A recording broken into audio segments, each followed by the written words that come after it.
Има повеќе постапки за еден исти настан, секако има проблеми. Меѓутоа, овие се, да речам, на некој начин, условно речено погрешно поделени. Бидејќи таму постојат некои групи на одговорност. Една е групата, прво, на одговорност врзана со самиот пожар, кој го предизвикал, кој требал да го спречи, кои се пропустите врзани со конкретното постапување во дадените услови. Тука полицијата очигледно има најголема одговорност и тоа не беше спорно. Меѓутоа, очигледно е дека таму нешто во делот на одговорност и на улогата на полицијата вечерта во наставот, нешто се крие, нешто се мати, бидејќи уште од првата вечер искочи информацијата дека еден бил натре, починал, па после се покажа дека таму биле присутни повеќе полициски формации.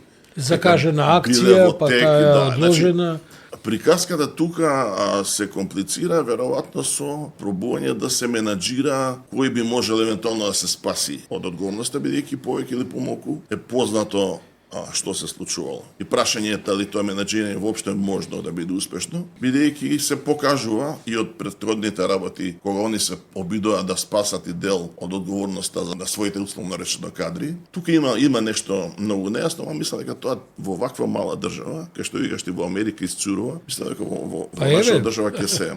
Вториот тип на проблеми се веќе врзани со минатото, односно кои се пропусти што погодуване на тоа пожарот како веќе настанал, да има тешки последици. Ние видовме дека кога стана овој проблем, дека таква заштита нема и во другите дискотеки, па нема ни во училиштата и така натаму.